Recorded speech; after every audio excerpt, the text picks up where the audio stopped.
ਸਤਨਾਮ ਸ਼੍ਰੀ ਵਾਹਿਗੁਰੂ ਸਾਹਿਬ JIO.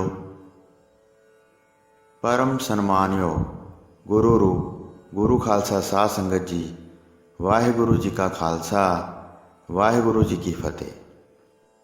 ਧੰਨ ਸ਼੍ਰੀ ਗੁਰੂ ਤੇਗ ਬਹਾਦਰ ਸਾਹਿਬ ਜੀ ਚਲਦੇ ਚਲਦੇ ਸਾਸਰਾਮ ਚਾਚੇ ਫੱਗੋ ਦੇ ਘਰ ਜਾਣਾ ਚਾਹੁੰਦੇ ਸਨ, ਜਿਹੜਾ ਕਿ ਉਹਨਾਂ ਨੂੰ ਬੜੇ ਲੰਮੇ ਸਮੇਂ ਤੋਂ ਬੜੀ ਪ੍ਰੀਤ ਨਾਲ ਉਡੀਕ ਰਿਹਾ ਸੀ।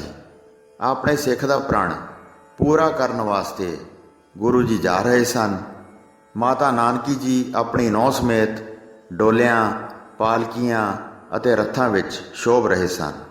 ਚਲਦਿਆਂ ਚਲਦਿਆਂ ਕਰਮਨਾਸ਼ਾ ਨਾਮੀ ਨਦੀ ਰਾਹ ਵਿੱਚ ਆਈ। ਉੱਥੇ ਆ ਕੇ ਵਗਦੇ ਜਲ ਨੂੰ ਵੇਖਿਆ। ਉੱਥੇ ਉਤਾਰਾ ਕਰਕੇ ਇਸ਼ਨਾਨ ਕੀਤਾ। ਜਿਹੜਾ ਸਥਾਨ ਅਪਵਿੱਤਰ ਸੀ, ਸਤਿਗੁਰੂ ਜੀ ਦੇ ਸਪਰਸ਼ ਨਾਲ ਉਹ ਸਥਾਨ ਪਵਿੱਤਰ ਹੋ ਗਿਆ। ਉਸ ਤੀਰਥ ਦਾ ਮਹਾਦੋਸ਼ ਖਤਮ ਹੋ ਗਿਆ। ਫਿਰ ਗੁਰੂ ਜੀ ਨੇ ਸੰਤਾਂ ਫਕੀਰਾਂ ਨੂੰ ਬਚਨ ਕੀਤਾ। ਇੱਕ ਤ੍ਰਿਸ਼ੰਕੂ ਨਾਮੀ ਮਹਾਨ ਰਾਜਾ ਸੀ। ਰਿਸ਼ੀਆਂ ਮੁਨੀਆਂ ਨੇ ਕਈਆਂ ਤੀਰਥਾਂ ਦਾ ਜਲ ਇਕੱਤਰ ਕੀਤਾ ਤੇ ਉਸ ਰਾਜੇ ਨੂੰ ਉਸ ਜਲ ਨਾਲ ਇਸ਼ਨਾਨ ਕਰਵਾਇਆ। ਇਸ ਕਰਕੇ ਇਸ ਨਦੀ ਨੂੰ ਕਰਮਨਾਸ਼ਾ ਕਹਿੰਦੇ ਹਨ। ਹੁਣ ਇਹ ਨਦੀ ਕੁਕਰਮ ਵਿਨਾਸ਼ਾ ਹੋ ਗਈ ਹੈ, ਭਾਵ ਇਹ ਕੁਕਰਮਾਂ ਦਾ ਵਿਨਾਸ਼ ਕਰਨ ਵਾਲੀ ਪਵਿੱਤਰ ਨਦੀ ਬਣ ਗਈ ਹੈ। ਉਸ ਸਥਾਨ ਤੋਂ ਚੱਲ ਕੇ ਸਤਿਗੁਰੂ ਜੀ ਅੱਗੇ ਚਲੇ ਗਏ ਤੇ ਸਾਸਰਾਮ ਨਗਰ ਦੇ ਵਿੱਚ ਪਹੁੰਚ ਗਏ। ਕਹਿਣ ਲੱਗੇ, ਸਾਰੇ ਪਿੱਛੇ ਆਓ, ਰਾਹ ਵਿੱਚ ਹੌਲੀ ਹੌਲੀ ਚੱਲੋ, ਅਸੀਂ ਅੱਗੇ ਜਾ ਕੇ ਕੁਝ ਕਾਰਜ ਕਰਨਾ ਹੈ। ਸਿੱਧੇ ਚਾਚੇ ਫੱਗੋ ਦੇ ਘਰ ਚਲੇ ਗਏ ਤੇ ਉਸ ਦੀ ਪ੍ਰਤਿੱਗਿਆ ਪੂਰੀ ਕੀਤੀ। ਇੱਕ ਚਾਚਾ ਫੱਗੋ ਨਾਮ ਦਾ ਸਿੱਖ ਸੀ, ਜੋ ਗੁਰੂ ਜੀ ਦੀ ਕਾਰ ਭੇਟ ਦੀ ਸੇਵਾ ਕਰਿਆ ਕਰਦਾ ਸੀ। ਉਹ ਸਾਰੇ ਸਿੱਖਾਂ ਤੋਂ ਕਾਰ ਭੇਟ ਲਿਆ ਕੇ ਗੁਰੂ ਜੀ ਨੂੰ ਅਰਪਣ ਕਰਿਆ ਕਰਦਾ ਸੀ। ਉਸਨੇ ਆਪਣੇ ਘਰ ਦਾ ਬਾਹਰਲਾ ਦਰਵਾਜ਼ਾ ਬਹੁਤ ਵੱਡਾ ਲਵਾਇਆ ਸੀ ਤੇ ਆਪਣੇ ਪ੍ਰੇਮ ਦੀ ਡੋਰ ਨਾਲ ਗੁਰੂ ਜੀ ਨੂੰ ਖਿੱਚ ਕੇ ਮੰਗਵਾ ਲਿਆ।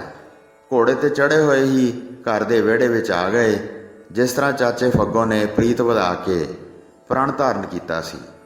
ਸ਼੍ਰੀ ਗੁਰੂ ਤੇਗ ਬਹਾਦਰ ਸਾਹਿਬ ਬੜੇ ਉੱਚੇ ਘੋੜੇ ਤੇ ਚੜ੍ਹੇ ਚੜ੍ਹਾਏ ਘਰ ਦੇ ਵਿਹੜੇ ਵਿੱਚ ਦਾਖਲ ਹੋ ਗਏ। ਗਲ ਵਿੱਚ ਤਲਵਾਰ ਤੇ ਤੀਰਾਂ ਦਾ ਪੱਥਾ ਸ਼ੋਭ ਰਿਹਾ ਸੀ। ਹੱਥ ਵਿੱਚ ਬਹੁਤ ਭਾਰੀ ਧਨੁੱਖ ਫੜਿਆ ਹੋਇਆ ਸੀ। ਘੋੜੇ ਉੱਤੇ ਚੜ੍ਹੇ ਹੋਏ ਹੀ ਅੰਦਰ ਦਾਖਲ ਹੋ ਗਏ ਤੇ ਵਿਹੜੇ ਵਿੱਚ ਖੜੇ ਸ਼ੋਭ ਰਹੇ ਸਨ। ਗੁਰੂ ਜੀ ਦਾ ਤੇਜ ਵੇਖ ਕੇ ਚਾਚਾ ਫੱਗੋ ਨੇ ਚਰਨ ਬੰਦਨਾ ਕੀਤੀ। ਚਾਚੇ ਫੱਗੋ ਦਾ ਤੁਰੰਤ ਹਿਰਦਾ ਚਾਅ ਨਾਲ ਉਛਲ ਪਿਆ, ਜਿਵੇਂ ਸਾਗਰ ਚੰਦ ਨੂੰ ਵੇਖ ਕੇ ਉਛਾਲੇ ਮਾਰਦਾ ਹੈ। ਫਿਰ ਉਸਨੇ ਗੁਰੂ ਜੀ ਦੀ ਬਹੁਤ ਹੀ ਪ੍ਰੇਮ ਧਾਰ ਕੇ ਸੇਵਾ ਕੀਤੀ। ਬਹੁਤ ਸਿੱਖ ਗੁਰੂ ਜੀ ਦੇ ਪਾਸ ਆ ਕੇ ਉਹਨਾਂ ਦੇ ਦਰਸ਼ਨ ਕਰਦੇ ਸਨ ਅਤੇ ਗੁਰੂ ਜੀ ਦੇ ਸੁੱਖ ਦੇਣ ਵਾਲੇ ਵਚਨ ਸੁਣਦੇ ਸਨ। ਜੋ ਵੀ ਜਿਸ ਨੇ ਗੁਰੂ ਜੀ ਵਾਸਤੇ ਰੱਖਿਆ ਸੀ, ਉਹ ਅਭਿਲਾਸ਼ਾ ਪੂਰੀ ਹੋਣ 'ਤੇ ਅਰਪਣ ਕਰਦੇ ਸਨ। ਸਭ ਸਿੱਖਾਂ ਦੇ ਹਿਰਦਿਆਂ ਦੇ ਮਨੋਰਥ ਪੂਰੇ ਕਰਦੇ ਸਨ। ਉੱਥੇ ਹੀ ਇੱਕ ਚਾਚੇ ਫੱਗੋ ਨਾਮ ਦਾ ਸਿੱਖ ਸੀ, ਜੋ ਗੁਰੂ ਜੀ ਦੀ ਬਹੁਤ ਸੇਵਾ ਕਰਿਆ ਕਰਦਾ ਸੀ। ਸਤਿਗੁਰੂ ਜੀ ਨੇ ਚਾਚੇ ਫੱਗੋ ਨੂੰ ਬੁਲਾ ਕੇ ਹੱਸ ਕੇ ਕਿਹਾ, ਸਿੱਖਾਂ ਦੇ ਘਰ ਤੋਂ ਕਾਰ ਭੇਟ ਲੈ ਕੇ ਤੁਸੀਂ ਇੱਕ ਥਾਂ ਇਕੱਠੀ ਕਰਦੇ ਹੋ, ਉਹ ਹੁਣ ਆ ਕੇ ਅਰਪਣ ਕਰੋ। ਅਸੀਂ ਹੁਣ ਅੱਗੇ ਜਾਣਾ ਚਾਹੁੰਦੇ ਹਾਂ। ਹੱਥ ਜੋੜ ਕੇ ਫੱਗੋ ਨੇ ਸਾਰੀ ਗੱਲ ਸੁਣਾਈ।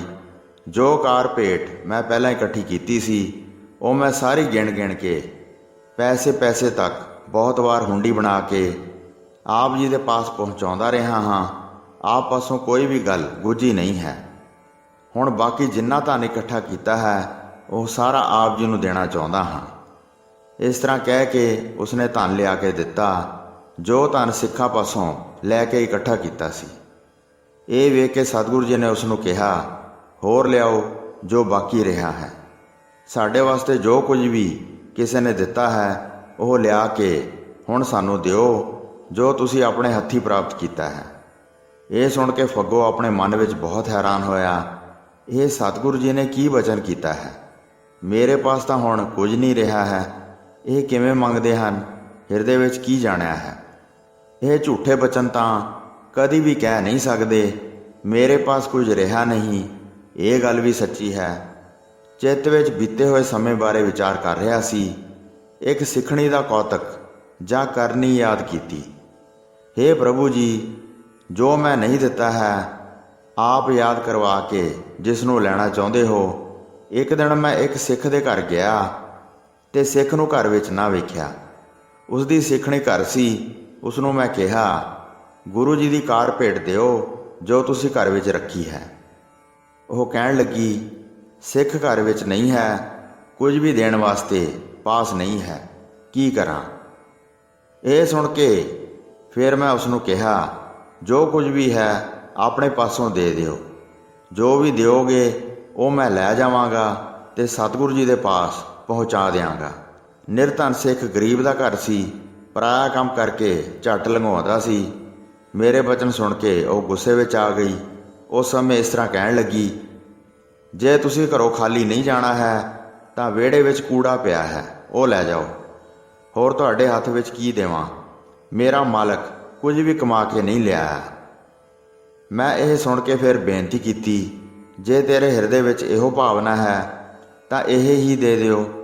ਉਸਨੇ ਦਿਲ ਵਿੱਚ ਗੁੱਸਾ ਕਰਕੇ ਕੂੜੇ ਦਾ ਬੁੱਕ ਭਰ ਕੇ ਮੇਰੇ ਕੱਪੜੇ ਦੇ ਨਾਲ ਬੰਨ੍ਹ ਦਿੱਤਾ।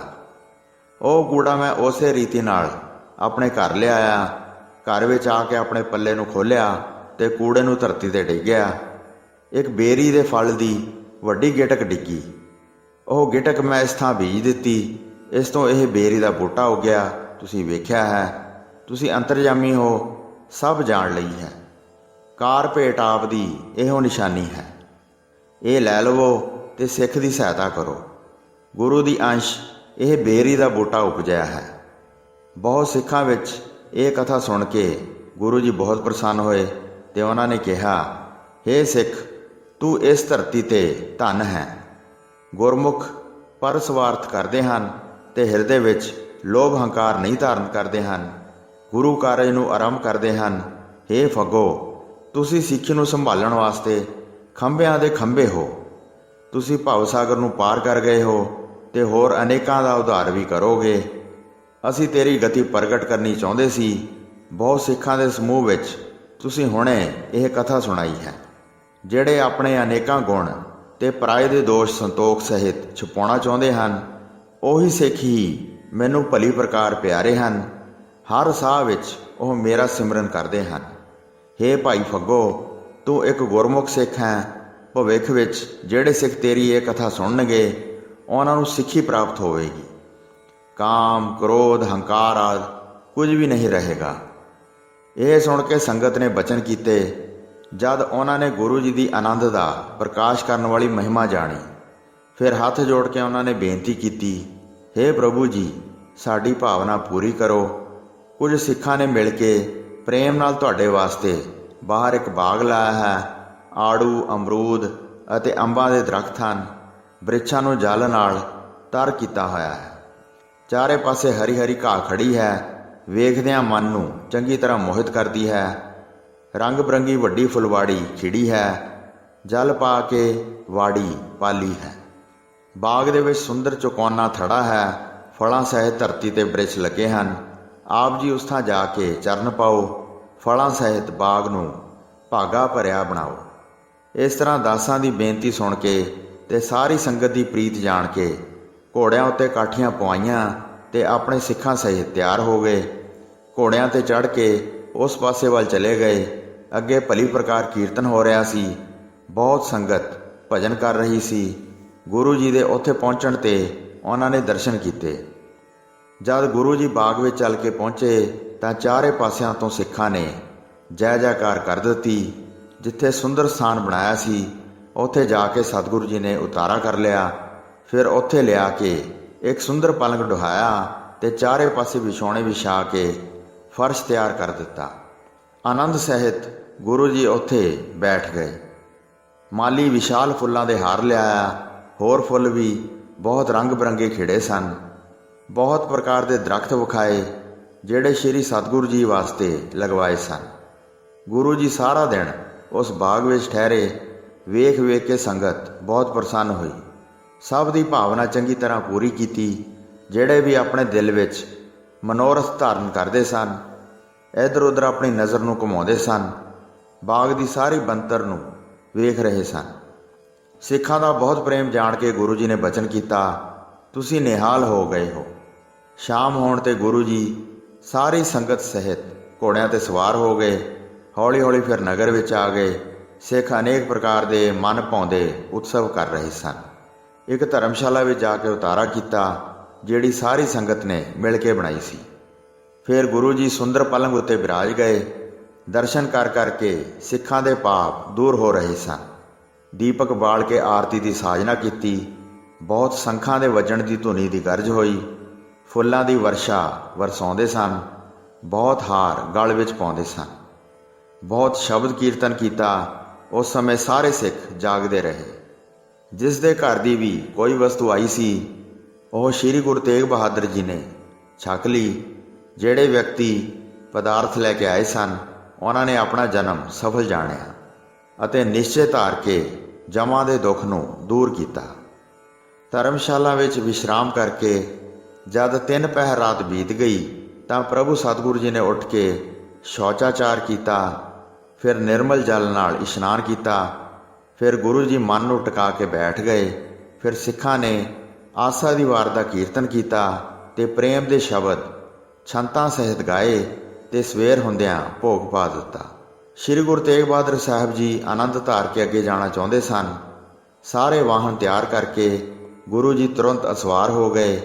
ਕਾਫੀ ਦੂਰ ਤੱਕ ਸੱਸ ਰਾਮ ਦੀ ਸੰਗਤ ਗੁਰੂ ਜੀ ਨੂੰ ਤੋਰਨ ਵਾਸਤੇ ਨਾਲ ਆਈ ਤੇ ਪ੍ਰੇਮ ਕਰ ਕਰ ਚਰਨਾਂ ਤੇ ਮੱਥਾ ਟੇਕਦੇ ਸਨ। ਸਤਿਗੁਰੂ ਜੀ ਨੇ ਧੀਰਜ ਦੇ ਦੇ ਕੇ ਉਹਨਾਂ ਨੂੰ ਵਾਪਸ ਮੋੜਿਆ ਤੇ ਆਪ ਪੂਰਬ ਵਾਲੇ ਪਾਸੇ ਚਲੇ ਗਏ। ਵਾਹਿਗੁਰੂ ਜੀ ਕਾ ਖਾਲਸਾ, ਵਾਹਿਗੁਰੂ ਜੀ ਕੀ ਫਤਿਹ।